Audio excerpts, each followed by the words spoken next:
Bwana Yesu asifiwe, na wasalimu kwa jina la Yesu.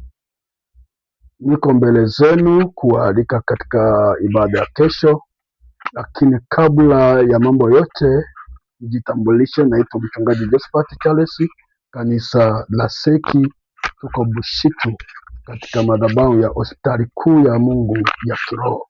Karibuni mahali hapo, mtahudumiwa na Mungu na atawaonekania. Mkono wake utadhihirishwa juu yenu.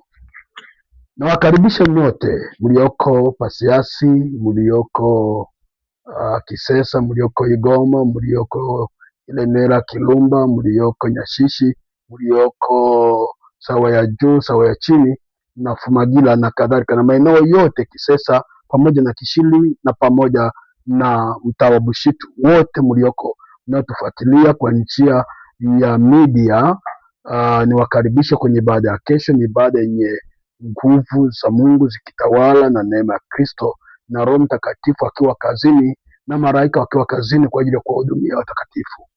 Nawakaribisha, lakini ibada ya kesho pia itaanza mapema sana, saa 3 kamili tutaanza ibada na tutamaliza ibada saa 6. Karibuni nyote, mnakaribishwa. Tunawapenda katika Kristo Yesu, na jina la Bwana libarikiwe. Amen.